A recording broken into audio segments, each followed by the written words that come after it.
those are the top 4 stories that we're tracking this hour. I will not be analyzing them alone.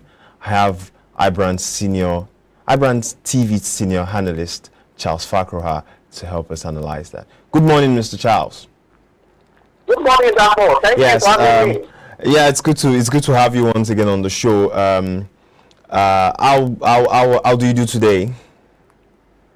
Fine. All right, let's launch into the discussion today.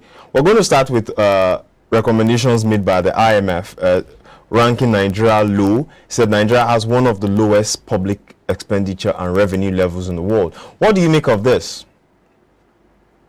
Well, first of all, we are not supposed to be surprised because all the indicators are out there, in terms of what the IMF have been saying. They're only trying to emphasize what we already know. So for me, I think they are doing us a favor, reminding us that look, for this issue, if your revenue is so low compared to your GDP, you are doing just 30%, and the world average is about 30%. So you can see that these are facts that we're already battling with.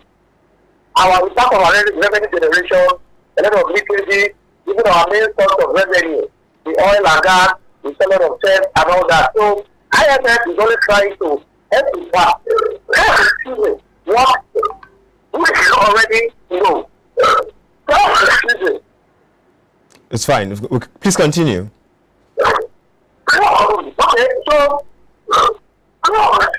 what the government needs to do is to look at this recommendation and see all the things they started doing in terms of increasing our revenue. Okay. We go back to them and continue to improve so that we increase our revenue so that we cannot enough to stimulate the economy. Because for you to improve any economy, you need monetary and fiscal aspect.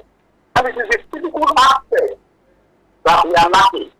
Anytime we are seeing the managers of our economy, they are always using monetary. Okay. And we know that only monetary policy will not put the economy on the path of good. So we need that fiscal part of the economy. And that is why IMF is saying, yes, this is your situation. You need to improve upon it. Well, they pointed out that low tax rate and poor utilization of tax bases is one of the constraining factors. You've mentioned oil revenues already, but they're also looking at low taxes. If my memory serves, we had this discussion yesterday. But why is it that we are faced with the problem of low taxation here in Nigeria? Yes, the issue is very straightforward because over the years, the average Nigerian has not trusted any government. There is a deficit trust between the people, the government, and the government.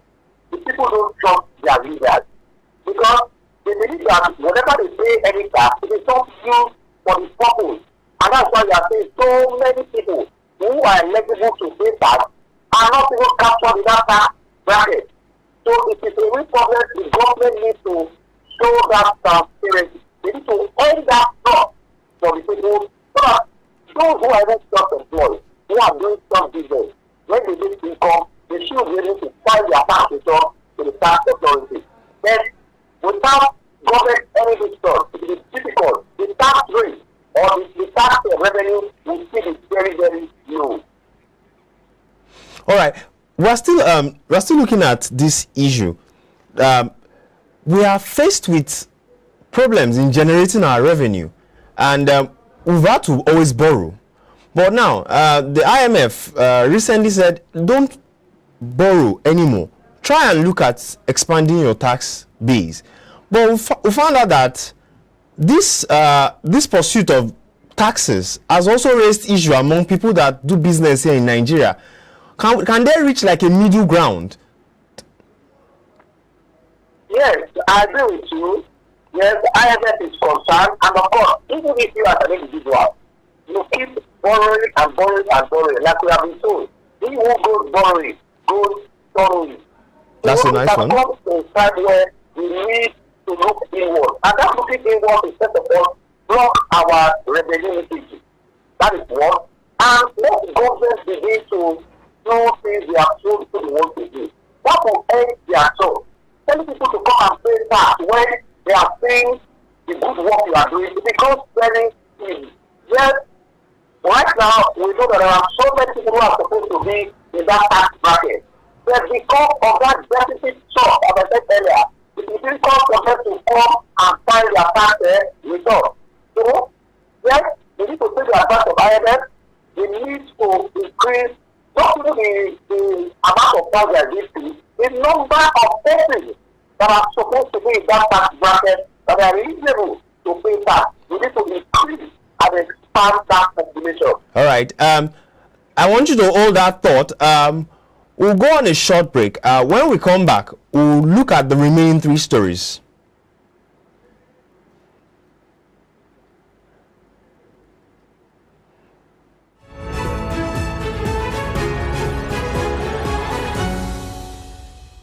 Welcome back.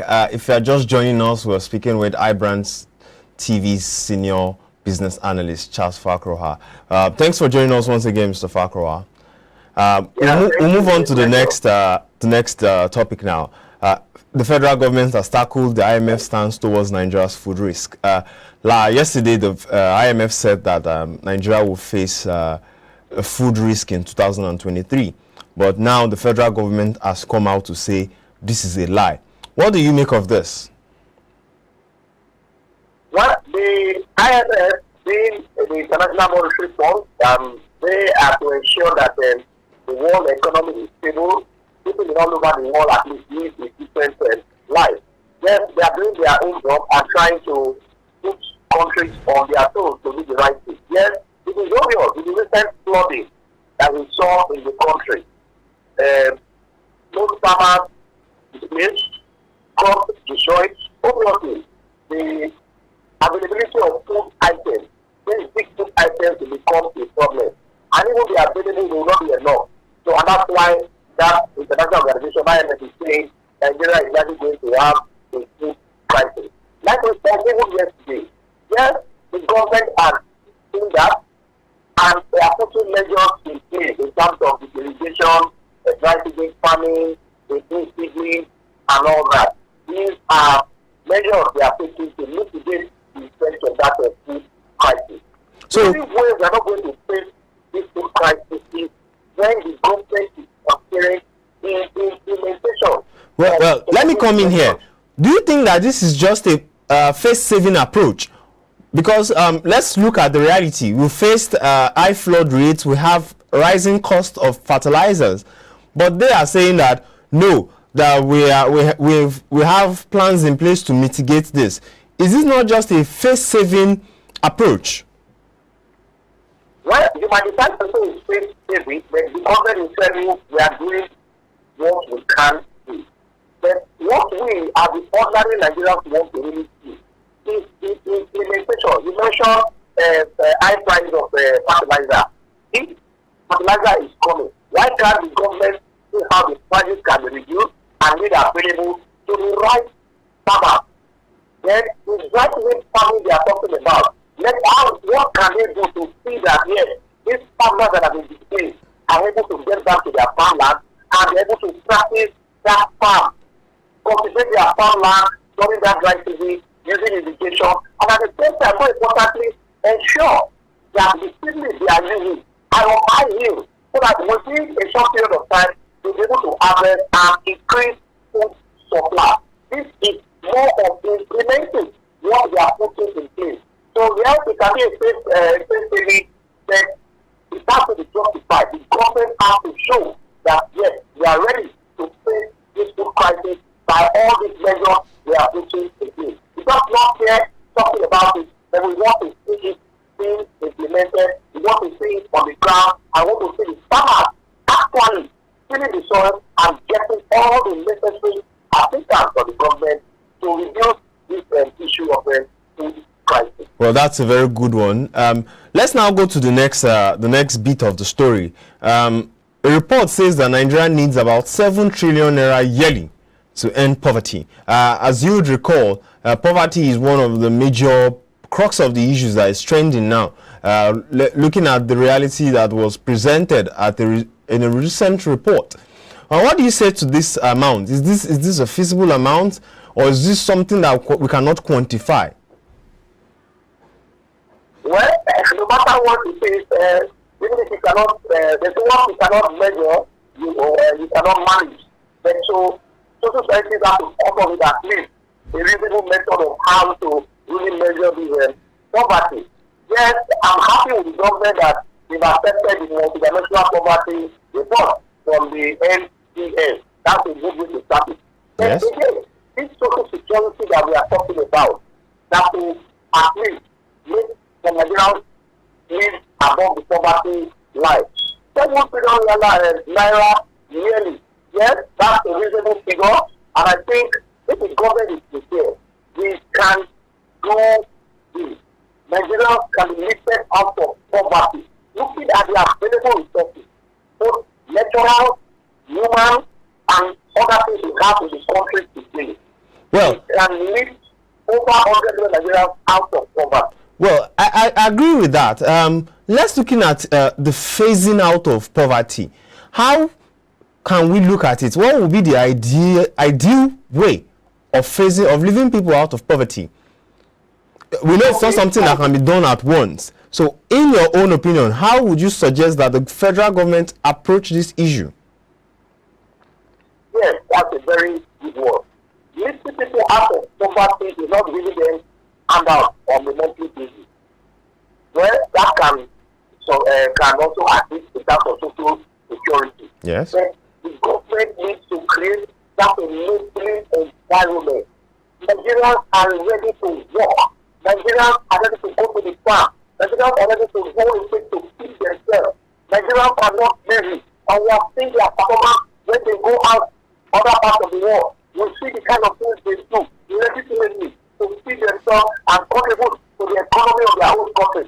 So one in Nigeria here, the government just needs to create that enabling environment, ensure that there is no corruption. Yes. Money that are meant for social needs to go directly to the beneficiaries, and we should have a way of measuring the impact of some of these social schemes, where the federal money and so many of them, Nigerians, like I said earlier, just want a living environment. We don't want government to give them tickets. They want to do their own work, trade, get their own money, pay tax, and make the economy stable again. And the government has to be consistent. Okay. The government has to stop corruption. And more importantly, data. We need to have enough data to know those are the people who are benefited from this and how that is revolving for other people to benefit.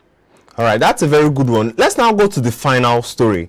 It says here that the prices of 5 kilograms and 12.5 kilogram cooking gas prices have gone up.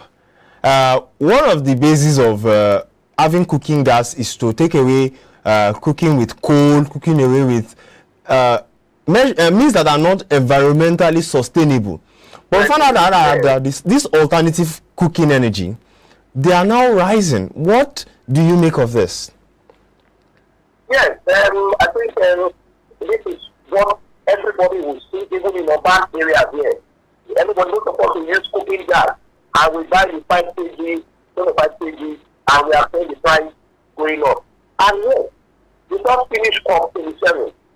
What you guys are talking about sustainable energy. And one of the ways for people to transit from using environmentally unfriendly energy is this clean cooking gas. And if this clean cooking gas is out of the region, is not affordable to the average Nigerian, then all those discussions in COP27 is just a mere academic exercise. So, and if the Nigerian government is also part of those committees, we must ensure that at least transiting from fossil fuel to a more cleaner, environmental friendly energy sources, then cooking gas should be made affordable to the average Nigerian. I want to see my grandmother in the village using cooking gas instead of firewood or charcoal as the case may be. Yes. Because if we don't do this, then our essence of reducing carbon emission 2030 will still remain a Well, that's a very interesting one, and this is a very good place to end this discussion. Thank you very much, Mr. Fakrawa. Thank you for having me. It's always a pleasure to have him, Mr. Charles Fakrawa, IBrandTV's senior business analyst. Still to come, the all-share index rose by 0.38% to 44,662.96 basis points yesterday, while the market gained 93 billion at the opening session for the week. This and more are what we'll look at when we come back from this break.